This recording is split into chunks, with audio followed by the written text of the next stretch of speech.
경제와 투자를 보는 깊이 있는 시선 딥사이트입니다. 5월 중순을 지나고 있습니다. 올해 시장을 지난해 예측하기도 상당히 난이도가 있는 시장이 될 거로 예측을 했습니다만 난이도 정도가 아니라 시험 보다가 시험장 밖으로 나가고 싶은 심정입니다. 투자자들은 어려운 과정들을 지나고 있는데요. 그 이유들을 우리가 어느 정도 알고 있는 거고요. 네.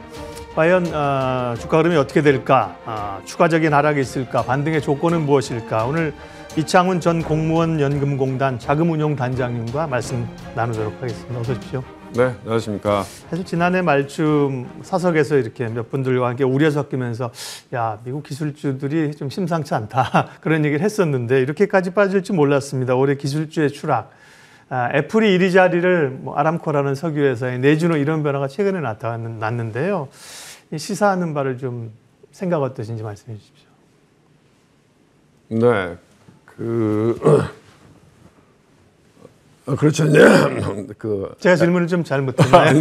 그 질문 제가 질문의 뜻을 정확하게 못 들었어요. 네네. 네. 기술주의 최근에 이제 추락은 뭐 예견전 좀 된 것인가? 네네. 그래서 사실 성장주가 사실 이렇게 타격받고 있는 게 이제 더 떨어질까 사실 이런 거에 대한 궁금증이겠죠. 뭐. 네, 그렇죠. 지금 이제 어쨌든 애플이라고 하는 건 이제 기술주에서 갖는 상징적인 의미가 있죠. 그러니까 일반적으로 이제 애플은 기술주 중에서도 어떻게 보면은 이제 펀더멘털이 따라오면서 상대적으로 밸류에이션도 비싸지 않았기 때문에 애플하고 이제 우리가 이야기하는 알파벳, 그 구글이죠. 그 두 개 회사는 기술주 중에서도 상대적으로 안정성도 갖추고 있는 기술주라고 우리가 인식하고 있었는데 네.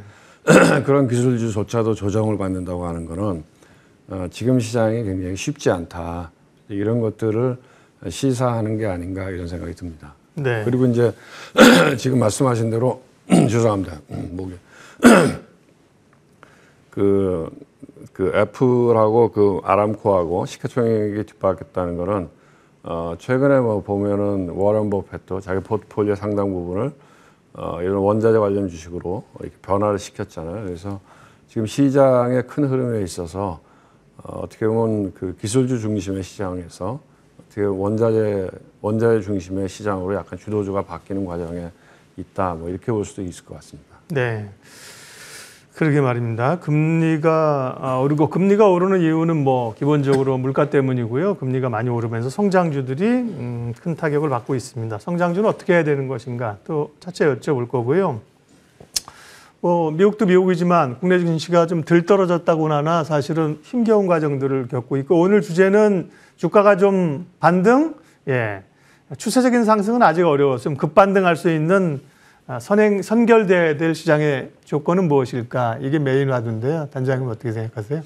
우선 이제 제 생각에 주가가 반등할 것이냐 이런 걸 보기 전에 지금 저희가 이제 생각해 봐야 될 부분이 주가가 많이 하락했잖아요. 어떻게 보면 고점에서 나스닥 같은 경우에는 한 30% 정도 이렇게 빠졌고 코스피도 3,300부터 따지면은 2,600 그러면 뭐 한 25% 이렇게 하락했잖아요. 그러니까 이게 어떻게 보면 장기 추세선상에서 일정한 조정의 과정을 거치는 거냐 아니면 우리가 이제 지난 한 뭐 20년 이렇게 타임 스팬을 놓고 보면 우리가 경험했던 시장의 폭락들이 한 서너 번 있었잖아요. 하나는 이제 아마 여러분들 우리가 1997년도 98년도 넘어갈 때 겪었던 IMF 아시아 외환위기 때 그때는 뭐 주가가 코스피 지수가 300포인트가 깨졌었으니까요. 그다음에 또 하나는 2000년도에 닷컴 버블 때, 2000년 닷컴 버블 때 코스닥 지수가 지금 800 얼마잖아요. 근데 그 당시에 제 기억으로는 코스닥 지수가 2,500에 넘어갔었거든요. 2,500에 넘어갔던 코스닥 지수가 불과 한 1년 만에 뭐 1000 이하로 떨어지는 그런 폭락을 경험했던 시절이 있었고, 그다음에 2008년도 금융위기 때도 뭐 2000포인트에서 이렇게 놀던 주가가 한 1800포인트, 1500포인트 내려왔다가 다시 한 1800포인트 반등했다가 9월 달에 이제 리만 브라더스 부도나면서 급락을 해서 그게 900포인트 근처까지 떨어지는 그런 세 번의 어떻게 보면 금융위기, 크라이시스 같은 버블의 폭락이 있었는데 지금 국면이 과연 그런 거냐 아니면은 일시적인 조정이냐 이런 걸 판단하는 게 더 중요한 이슈인 것 같아요. 그거에 따라서 아마 시장에 참여하시는 분들의 대응 전략이 달라지지 않을까 생각합니다. 그러면 지금 말씀하신 논거에 의하면 한 약 10년 주기로 나타났던 그런 대규모의 구조적 위기라고 보긴 좀 어렵지 않습니까? 오히려 이제 팬데믹으로 사실은 풀린 굉장히 많이 풀린 돈들이 주가를 좀 단기적으로 오버슈팅만 해놓은 거에 대한 조정이다 이렇게 보는 게 맞을까요? 지금까지는 지금 앵커님이 지적하신 게 아마 시장의 주류의 생각일 것 같아요. 일시적인 조정이다. 그러니까 대세의 흐름에서는 큰 흐름에서는 큰 문제는 없고 그 과정에서의 조정이다 이렇게 보는 게 아마 일반적인 시각일 것 같긴 해요. 근데 우리가 조금 걱정스럽게 봐야 되는 부분들은 이제 최근에 보면 뭐 어제도 그런 일이 있었잖아요. 그 코인 시장에서 뭐 루나하고 테라가 연결되면서 깨지면서 뭐 폭락을 하면서 뭐 코인 마켓 자체가 폭락을 하면서 그게 하나의 버블의 폭락의 단초를 제공하는 게 아니냐 이런 이야기도 좀 있었잖아요. 근데 이제 제가 이렇게 기억을 해보면 여러분들 그 1997년도 IMF 위기가 오기 전에 어떤 일이 있었냐면은 태국의 바트화가 깨졌어요. 그렇죠. 그래서 우리가 이제 도미노 효과라고 하는데, 근데 그 당시에 태국의 바트화가 어떤 형태였냐면 비슷해요 구조가. 지금 그게 달러하고 패깅돼 있었거든요. 고정 환율제로 해서 태국의 바트화가 달러하고 연동해서 움직이게 돼 있었어요. 근데 이제 글로벌 헤지펀드 매니저들이 봤을 때, 근데 그 당시에 이제 아시아가 점점 경제가 나빠지기 시작했으니까요. 태국의 바트와의 펀더멘탈로 봤을 때에는 그렇게 안 되는데, 환율이 그게 맞지 않는데 이렇게 생각을 한 거죠.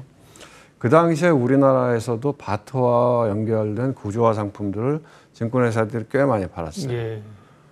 그런데 사람들이 의아하게 생각한 거죠. 지금 비슷해요. 이번에도 보면은 그 스테이블 코인과 연결되어 있는 구조화된 상품들이 많아요. 거기에다 코인을 디파짓하면은 뭐 예금 이자율이 20% 준다. 뭐 이런 것들이 꽤 있거든요. 그래서 어쨌든 그런 것들은 볼 때 저도 그때 펀드 매니저 할 때 제 기억나는데 지금 그 당시에 성경증권, 지금 SK증권인데 SK증권에서 구조화된 상품을 가지고 왔어요. 굉장히 좋아 보여요, 수익률이. 근데 공짜가 있을까? 이런 생각이 들어서 저는 안 했었습니다. 결국은 그 바트화의 가치가 불합리하다고 생각했기 때문에 글로벌 헤지펀드 매니저들이 바트화를 공격을 했고 결국 태국 정부가 처음에는 방어하다가 방어를 못해서 손을 들어버렸거든요. 그렇게 되면서 태국이 이제 국가가 모라토리엄 선언을 했고 그게 연쇄적으로 이어지면서 그해 11월 달에 우리도 12월 달에 모라토리엄 선언을 한 거거든요. 그리고 2008년도 금융위기 때도 보면 CDO가 있었습니다, 여러분들. 서브프라임을 언더라잉 에셋으로 해서 CDO를 갖다가 팔았는데 그때 제가 프루덴셜의 대표하고 있을 텐데 마찬가지로 그것도 외국 애들이 한국에 와서 세일즈 많이 했었고요. 저도 그때 이제 그 친구들하고 같이 뭐 삼성생명도 갔었고 뭐 교보생명도 갔었고 큰 대형 보험사들을 갔었는데 그것도 왜냐하면 CDO 같은 경우에도 신용 등급에 비해서 수익률이 좋았거든요. 그러니까 장기 투자를 해야 되는 보험사 입장에서는 듀레이션도 긴데 신용 등급도 괜찮은데 금리는 높아. 그러니까 한 거거든요. 근데 지나고 나서 보면 그런 공짜는 없더라 이거죠. 그러니까 그 당시에 어쨌든 그 바트화가 깨지면서 그 구조화 상품도 깨졌고 그거에 대한 데미지가 엄청 커갖고 사실 SK증권이 손들게 되는 계기가 된 거거든요. 그리고 그 당시에 CDO라고 하는 것도 결국은 우리나라에서도 대형 보험회사나 은행들이 몇 군데 샀는데 결국은 몇 천억씩 조 단위로 날렸거든요. 지금도 제가 보기에는 그런 과연 코인이 스테이블할 수 있을까? 근데 그 코인 시장의 전반적인 전체 글로벌 시장의 유동성이나 규모나 그게 이제 그렇게 파괴적일 정도일까요? 지금? 궁금한데죠. 뭐 저는 제가 코인 전문가 아니기 때문에 뭐 코인 시장의 규모가 뭐 한 1,000조 가까이 된다 그러더라고요. 그러니까 이제 뭐 저는 그 코인 시장이 전체 금융 시장하고 연결돼 있지는 않죠. 예를 들어서 그 당시에 환율이라고 하는 거는 전체적인 그 거시 경제나 금융 시장하고 연결돼 있었기 때문에 문제가 됐고. 그 다음에 또 뭐죠 그 서브프라임 이슈 같은 경우에도 그게 구조화된 상품으로 또 하나는 이제 서브프라임 때는 뭐가 있었냐면 크레딧 디폴트 스왑이 있었거든요. 왜냐하면 부도가 나면 그 위험을 수합하는 구조의 상품, 구조화된 상품이 예. 있었죠. 그랬기 때문에 그 당시에 전 세계에서 제일 컸던 AIG 보험이 디폴트 난 거거든요. 그래서 그렇긴 한데 코인 마켓이라고 하는 게 진짜 리얼 금융기관하고 연결되는 부분이 상대적으로 적기 때문에 네. 뭐 그렇지는 않을 것 같다고 생각을 하는데 어쨌든 제가 궁금한 조금 걱정스럽게 보는 거는 그와 같은 버블이 지금 우리 금융시장 안에 존재한다는 거죠. 그리고 닷컴 버블 때도 보면 이런 버블의 형성의 전당에는 뭐냐면 경기 침체가 있었어요. 경기 네. 어려움이. 그리고 그러고 나면 그걸 살리기 위해서 완화적인 통화 정책이 글로벌리 있었고 그 유동성이라고 하는 게 실물 경제를 조금 살리긴 하지만 상당 부분이 실물 경제보다는 주식이나 부동산을 띄우는 경향이 있었다. 그 후에 금리를 조이기 시작하면서 버블이 터지거든요. 그래서 지금 유사한 부분들이 꽤 많아요. 왜냐하면 닷컴 버블 때하고 예. 비교해 보면 우선 이제 코로나 이후에 엄청나게 유동성을 많이 불려놨고 그 불려놓은 유동성이 주식이나 부동산으로 들어가서 가격을 많이 올렸고 특히 코인도 들어갔고 그 다음에 이제 이런 게 있습니다. 그 닷컴 버블 때를 여러분들이 관심 있게 보시면 그때 무슨 얘기가 나왔냐면 something different. 이제는 다르다. 그래서 그 당시에도 인터넷 시대가 되기 때문에 이제는 과거의 밸류에이션으로 밸류에이션 할 수 없다. 새롭게 봐야 된다. 네. 하고 인터넷 기업들의 버블을 만들었는데 그 당시에 어쨌든 나스닥 지수가 1년 내에 한 3분의 1 토막 났고 코스닥은 더 많이 빠졌었거든요. 그래서 그때는 뭐 지금도 기억나지만 뭐 골드뱅크 커뮤니케이션즈나 새로운 기술 같은 주식들이 올라와서 불과 1년 만에 뭐 150배, 300배씩 올라갔었거든요. 근데 지금도 어떻게 보면은 지금의 이제 새로운 기술이라고 하는 건 제가 보기에는 뭐 우리 시장 내에서 뭐 플랫폼 또 전기차 네, 뭐 이런 재생에너지, 것들 AI 등등 그런 건데 사실 그 테슬라가 최근에 조정을 받잖아요. 그러니까 그 주도주가 조정을 받는다는 거는 조금 흐름이 좀 관심 있게 봐야 되는 사안이다. 네. 이렇게 보고 있습니다. 알겠습니다. 깊이 있는 얘기를 하시기 때문에 제가 이제 조심스럽게 또 이제 좀 맥을 끊기도 어렵고, 근데 이제 저희가 또 꽤 저희로서는 꽤 많은 시간이 할애되어 있습니다만 또 시간이 좀 제한되어 있어서 여쭐 거 많고요. 아니 뭔가 좀 반등의 그 조건들은 무엇일까?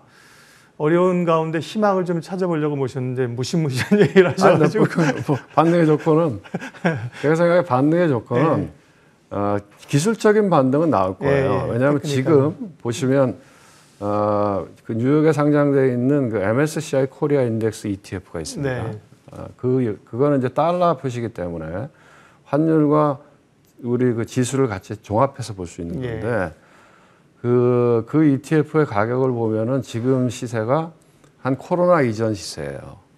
그러니까 이제 환율을 감안해서 보면 지수로 보면 한 25% 빠졌지만 원화 환율이 또 한 15% 올라갔으니까 사실 달러 베이스로 보면 거의 40% 가까이 하락한 거기 때문에 어느 정도 가격 조정은 돼 있는 거죠. 근데 이제 여기서 반등하려면 제가 보기엔 기술적인 반등은 늘 나올 겁니다. 오늘도 나오지만 그렇지만은 근본적으로 제가 보기에는 미국의 물가가 좀 잡히는 모양이 나와야 된다는 거죠.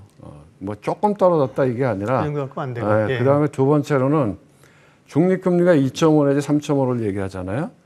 그러면 제가 보기에는 이제 뭐 기준금리가 1%잖아요. 그러니까 6월 달에 한 50bp 올려서 그래도 기준금리가 중립금리의 반까지는 가야 그래야 제가 보기엔 그다음에 이제 세 번째로는 제가 보기엔 지금 시장이 제일 걱정하는 것 중에 하나는 뭐냐면 스태그플레이션이거든요. 왜냐하면 70년대 말 80년대 초에 폴 볼커가 들어섰을 때 그 당시에 물가 올라가는 걸 잡는 게 거의 3, 4년 걸렸거든요. 그때는 아주 금리를 공격적으로 올려서 경기를 망가뜨려 갖고서는 물가를 잡았거든요. 그러니까 3, 4년은 어려웠지만 그러고 나서 10년, 20년 장기적으로 경제에 도움이 됐거든요. 그래서 지금도 그런 모델일 거냐.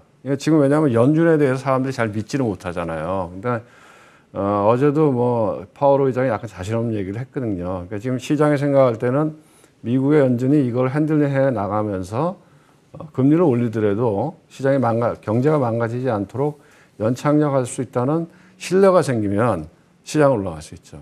그런 것들이 충족되기 전에는 제가 보기에는 기술적인 반등이다 이렇게 보시는 게 맞을 것 같아요. 결국 신뢰 어느 정도의 실질적인 물가에 좀 꺾이는 징후 뭐 이런 몇 가지 말씀하신 것들은 결론의 공통점을 뽑아보면 또 금리의 어느 정도의 상승 결론을 뽑아보면 시간이 좀 걸린다. 네.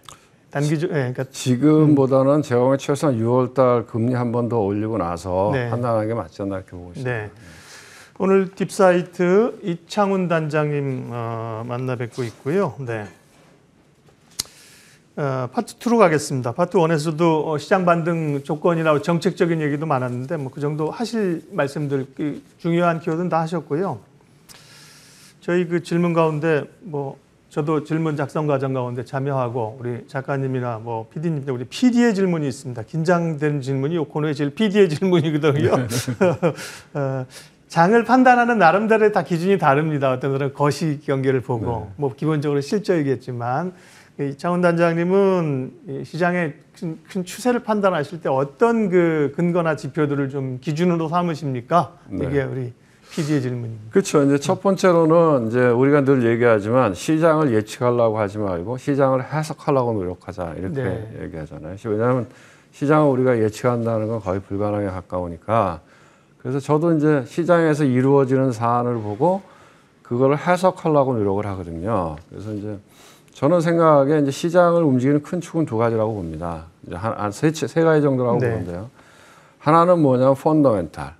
우리가 뭐 크게 보면 경제를 얘기할 수 있고 또 마이크로 레벨로 들어가면 기업의 실적을 얘기할 수 있고요. 그다음에 두 번째로는 유동성인 것 같아요. 유동성이 풀리는 구간이냐 아니면 유동성을 긴축해가는 국면이냐에 따라서 시장이 다른 것 같고요. 세 번째는 사람들의 센티먼트가 어떠냐. 이 세 가지를 갖고 시장을 이제 판단을 하는 거죠. 네. 그래서 이제 저희가 뭐 짧은 기간이지만 코로나 이후를 보면 코로나 이후에 펀더멘탈이 망가질 거라고 예상했기 때문에 주가가 급락을 했고요. 그 다음부터 무지막지하게 돈을 풀었기 때문에 주가가 올라온 거고 주가가 상승하니까 사람들의 투자 심리가 좋아져서 과도하게 더 많이 간 거고요. 그 다음에 돈 풀고 리오프닝 되면서 펀더멘탈은 따라 올라온 거고요. 지금은 그 사이클이 반대 국면으로 가는 거죠. 지금은 왜냐하면 물가가 너무 높게 나오기 때문에 유동성을 줄이는 과정에 있고 그 다음에 경제 펀더멘탈은 좋았는데 수치상으로 올해부터는 미국의 1분기 GDP가 쿼로온쿼로 전분기 대비해서 마이너스 성장을 했잖아요. 그리고 제가 보기에 1분기에는 기업체 실적이 많이 안 다쳤는데 2분기 4, 5, 6 지나고 나오는 실적들은 다칠 거라는 거죠. 그럼 펀더멘탈이 하강하고 있는데 아쉽게도 펀더멘탈이 나빠지면 돈을 풀어야 되는데 거꾸로 돈을 유동성을 줄여야 되는 국면이 와 있는 거죠. 그리고 투자 심리는 좋았다 나빴다 불안정하죠. 우리가 볼 수 있는 빅스라고 하는 게 지금 30을 넘어가 있으니까 이런 국면이기 때문에 조금 저는 부정적으로 보고 있습니다. 네. 말씀하신 요인들이 결국은 그래서 투자는 구루들이 얘기하기를 투자는 과학이라기보다는 예술에 가깝다는 게 지금 말씀하신 걸 다 일정한 수치로 표현하기는 어렵거든요. 그런 게 다 맞물려져서 여러 공부와 경험이 어우러져야 되는 겁니다. 그러면 전략을 좀 먼저 듣겠는데요. 반등은 나올 수 있다. 다만 추세적으로는 여러 고민과 함께 사실 하강 추세로의 고민들을 좀 추세 훼손을 고민해야 되는 시점 아니냐. 그렇게 생각한다면 투자자들은 지금 어떻게 해야 됩니까? 그러니까 반등 오면 뭐 팔아주고 많이 밀렸을 때 조금 사고 뭐 이렇게 대응할 수밖에 없나요? 근데 이제 제가 생각하기에는 타임 스팬을 어떻게 갖느냐. 그러니까 저는 생각에 하여간 뭐 무조건 주식을 사서 바이앤홀드 해야 된다 이렇게 얘기하는 거는 좀 무책임하다고 생각해요. 네. 사실은 코로나 이후에 그 주가가 올라오면서 동학개미, 서학개미에서 뭐 지금 아마 다치신 분들이 많을 거예요. 그렇죠. 예. 제 생각에는 근데 이제 어떤 관점으로 주식을 내가 투자하느냐에 따라 다른데요. 이걸 정말 저축의 개념과 장기의 관점으로 본다고 하면 예를 들면 닷컴 버블 때 폭락을 했어요. 나스닥 지수가 1000포인트 이하로 떨어졌는데 그 나스닥 지수가 지금 보면 뭐 많이 빠져 있지만 11,000포인트잖아요. 그러니까 10년, 20년의 긴 시간으로 보면 결국은 올라가더라. 이런 거죠. 근데 굳이 내가 다칠 필요까지는 없는 거죠. 그래서 뭐 좀 잘 하시는 분들은 롱숏으로 하실 수 있는 분들은 해지를 하면서 가는 게 편하고요. 네. 그런 게 안 되고 롱 온리인 분들은 근데 저는 생각하기에요. 제일 안 좋을 때가 사실 주식하기 제일 좋을 때니까 뭐 6월 달에 한번 미국이 한 50pp 더 올리고 나서 그때부터는 오히려 약간 매수의 관점에서 분할 매수 관점으로 가는 게 어쨌든 인류가 망하진 않으니까요. 시장이 붕괴하진 않으니까요. 뭐 그런 전략이 낫지 않을까? 근데 당분간은 어쨌든 뭐 트레이딩 관점에서 보면 막 올라가는 날 따라가서 사고 이런 거는 당할 가능성이 많아요. 하루 팍 올랐다가 또 아닌가 보다 하면 또 확 빠졌다 이럴 가능성이 많거든요. 주식을 그러니까 사기만 하는 건 아니고 또 있는 돈을 다 사야 되는 건 아닌데 개인 투자자들이 이제 그걸 바라보기가 어렵습니다. 성장주 얘기를 좀 하고 시간이 가면 마무리를 하고 추가적으로 되면 여쭙겠습니다. 어쨌든 그동안에는 뭐 플랫폼이라든지 우리 뭐 네이버 카카오를 대표로 해서 작년에 강했던 우리 뭐 메타버스나 그렇죠. NFT나 성장주에 대한 게임주 기대감들이 굉장히 그쪽에 투자한 분들이 훨씬 더 지금 타격을 많이 받고 있는데요. 주가도 많이 빠졌습니다. 그런 소위 성장주들은 어떻게 하는 게 좋습니까? 뭐 이미 다 빠진 상태라서 예. 제가 참 뭐라고 말씀드리기 어려운데 제가 이제 얼마 전에 뭐 한 3주 전에 이럴 때는 다른 방송에 가서 그런 얘기를 했어요. 테슬라의 주가를 봐라. 그래서 만약에 테슬라의 주가가 부러지는 모양이 나오면 성장주가 무지하게 위험해질 수 있다. 왜냐하면 지금의 어떻게 보면 시대 정신과 그런 걸 반영하고 있는 대표적인 주식이 테슬라잖아요. 그리고 그렇죠. 실적도 따라오고 있고 반면에 밸류에이션은 무지하게 비싸. 네. 예. 이 닷컴 버블 시기에 인터넷 기업들하고 비슷하거든요. 근데 이제 그런 것들이 꺾일 때는 다른 주변에 있는 성장주는 다 꺾이는 거죠. 근데 이제 재밌게 보는 거예요. 그때 이 시장을 닷컴 버블 때 20년 전이죠. 2000년도에. 그때 주도했던 종목 중에 하나가 아마존이고 마이크로소프트고 AOL이었거든요. 근데 그런 주가도 폭락을 했어요. 근데 지금 보면 마이크로소프트, 아마존 다 살아나 있고 주가도 엄청 더 많이 올라가 있잖아요. 그러니까 일시적으로는 제가 보기에는 뭐 이런 성장주가 닫힐 것 같아요. 네. 닫힐 것 같은데 시간을 더 길게 늘려놓고 보면 결국은 얘네들이 또 올라가더라. 이렇게 보고 있습니다. 네. 오늘 딥사이트 이창훈 전 공무원연금공단 자금운용단장님 함께했습니다. 저희가 준비한 질문의 한 절반 정도밖에 못했지만 들어야 되는 그 인사이트는 얼추 좀 들어서 도움이 되셨으리라고 생각합니다. 방송을 혹시 뭐 못 보신 분이나 아까 그 얘기를 조금 되돌려보고 싶다고 하시는 분들은 머니투데이 저희 유튜브에 오시면 내용을 다시 확인할 수 있습니다. 이창훈 단장님 함께했습니다. 고맙습니다. 네, 감사합니다.